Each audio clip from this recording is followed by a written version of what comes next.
बिल्कुल ऐसे ही, बिल्कुल ऐसे ही। जैसे 2024 की बात है, 25 में हमने जाना है। शाहिद हाशमी साहब हमारे साथ मौजूद है। जवेरिया, आपको लगता है जैसे ये जो पाकिस्तान की टीम खेली है ऑस्ट्रेलिया में, फिर जिम्बाब्वे में, फिर उसके बाद जनूबी अफ्रीका में, तो यहाँ से हम ये उम्मीद ले सकते हैं कि टीम में कुछ बेहतरी नज़र आ रही है और ये तसलसल बरकरार रह सकता है जिस किस्म का खेल पाकिस्तान ने पेश किया है? बिल्कुल, कंसिस्टेंसी अगर सेटअप में रहेगी ना तो आई थिंक फ्लक्चुएशन कम होगी। और जिस तरह का एंड हुआ है, प्लानिंग हमें बेहतर नज़र आई है। मींस बीट होम सीरीज़, यही स्क्वाड था जिसने बांग्लादेश के अगेंस्ट सीरीज़ खेली और यही स्क्वाड था ऑलमोस्ट जिसने इंग्लैंड के अगेंस्ट सीरीज़ खेले। प्लानिंग बेहतर रही, वी वन।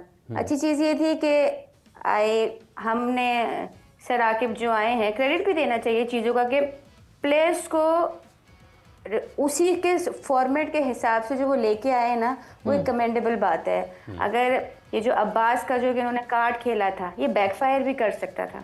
अगर ये नहीं करते, हम ही लोग होते, हम तनकीद करते कि 3 साल बाद लेके आए हैं।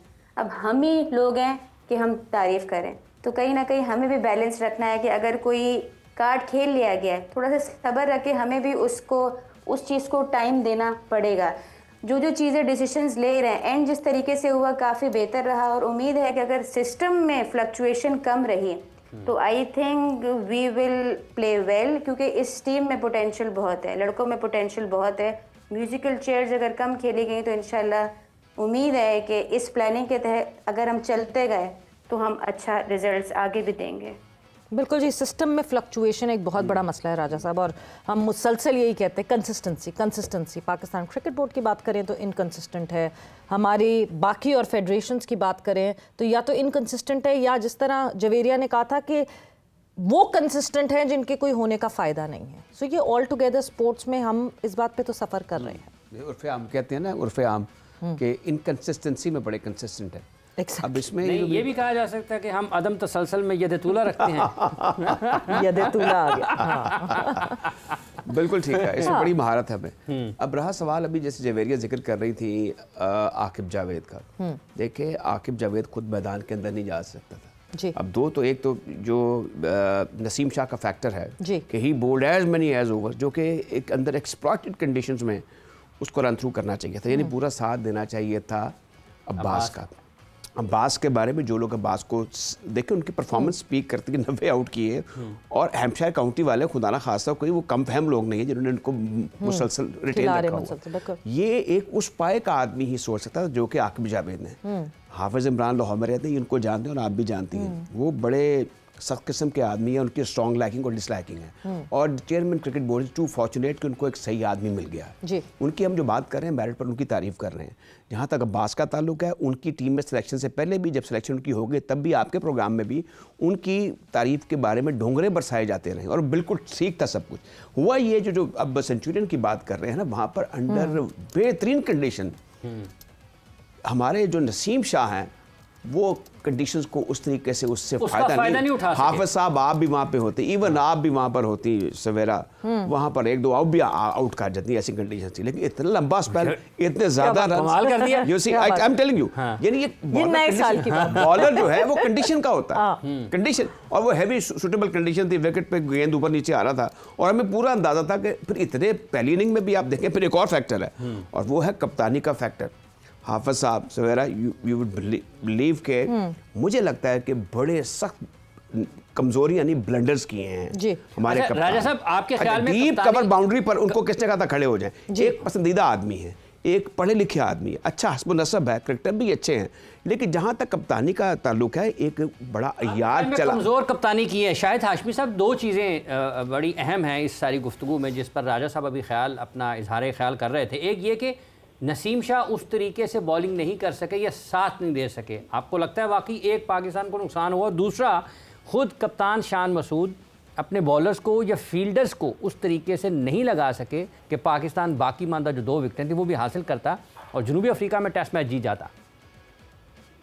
बहुत कंजर्वेटिव कप्तानी करता है शान मसूद, जैसे बिल्कुल पहले वाले गोरों का स्टाइल था ना, बेसबॉल क्रिकेट नहीं, पहले वाले गोरों का, यॉर्कशायर के जैसे कप्तान होते ना, बस अब्बास को एक एंड से लगाए रखा, जब 15 रन रह गए तो आमिर जमाल को ले आए, जबकि आमिर जमाल ने पूरी इनिंग्स में बॉलिंग नहीं की थी।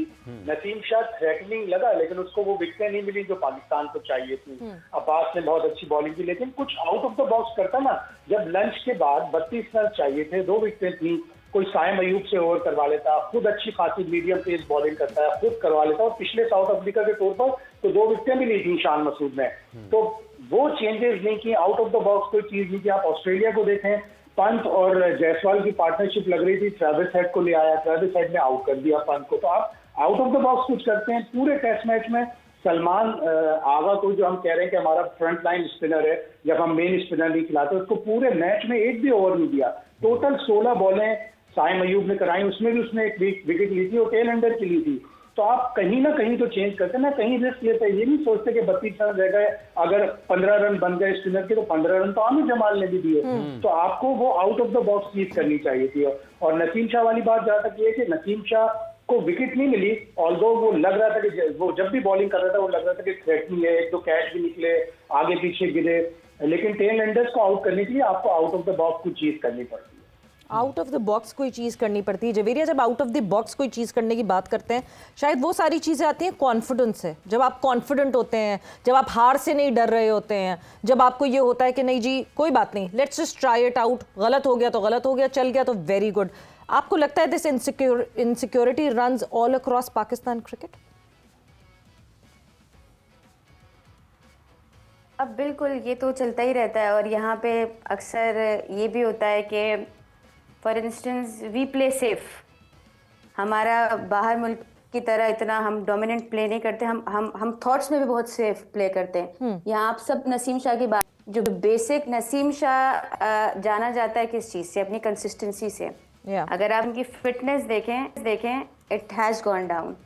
पाकिस्तान में जो सबसे बड़ा जो क्राइम हुआ वो फिटनेस स्टैंडर्ड्स प्लेयर्स के नीचे चले गए। जब फिटनेस नीचे जाती है ना, आपको बड़ा स्लोली, वो एक स्लो जहर होता है, आपको बड़ा स्लोली पता लगता है कि आपका जहन भी स्लो हो जाता है, आपके रिफ्लेक्सेस भी स्लो हो जाते हैं और सब कुछ स्लो हो जाता है। आई थिंक इस फिटनेस ने बहुत सारे प्लेयर्स को हैम्पर किया है। और जहाँ तक बात आप लोगों ने कैप्टनसी की है, ये एक लिंक है, लेकिन ऐसे मौके मैच में हमारे पास बहुत सारे ऐसे मौके थे जहाँ पे हम लोग वापस भी आ सकते हैं। वेरियस पार्टनरशिप्स जो क्रूशल टाइम पे रॉन्ग डिसीजंस लेके वो आउट हुए, पिच फिर हमारे कुछ कैचेस ड्रॉप हो गए। बहुत सारे ऐसे मोमेंट्स थे जो हमारे पास स्ट्रांग थे, और जो जिन टीम्स को जीतने का आर्ट आता है ना, वो मौके देती हैं कम।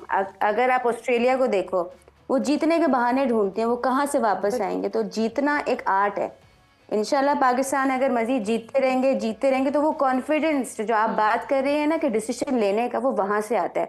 जब आपके बैंक अकाउंट में पैसा ही नहीं है तो खर्च कहाँ से करोगे? इसीलिए जब आपके खाते में जीत नहीं है ना, तो आप रिस्क भी लेते कम हो। आपको वो हार का जो वो माइंड होता है ना, यार ये कर दिया फिर हार गया तो फिर क्या होगा, it comes with the confidence of the result. अच्छा, जैसे इंडिया और ऑस्ट्रेलिया की मिसाल दी है राजा साहब जवेरिया ने, हार तो किसी को भी पसंद नहीं ना। वहाँ से खबरें आ रही है गौतम गंभीर भी बहुत नाराज़ हैं अपनी टीम से, और उन्होंने कहा है कि जो अगर अपनी नेचुरल गेम के नाम के ऊपर खेलता चला जाएगा, टीम हारती चली जाएगी, उसका कोई अब जगह नहीं है। रोहित शर्मा रिटायरमेंट का सोच रहे हैं, हो सकता है उनका आखिरी टेस्ट मैच हो। विराट कोहली के ऊपर बहुत तनकीद हो रही है। सुनील गावस्कर को आपने सुना कि वो कितने सख्त अल्फाज में उन्होंने ऋषभ पंत को तनकीद का निशाना बनाया। तो इसका मतलब ये है कि 2-3 हार हुई हैं और उसके बाद काबिल कबूल नहीं है, हार किसी के लिए भी नहीं है। और रिमेंबर ये वो टीम है जो कि वर्ल्ड टेस्ट चैंपियनशिप के 2 फाइनल्स खेल चुकी है। अब इसमें जो इम्पोर्टेंट बात चल रही है ना आपकी, जिसके तरफ आप आ गए हैं, वो ये है कि एक तो ये कि इनमें सेल्फ बिलीफ नहीं है प्लेयर्स में हमारे। वो जीतने की बात होती है कि आपको जीतने के हवाले से आप में एक कॉन्फिडेंस होना चाहिए, करीब जाके मैच को लूज़ कर जाते हैं।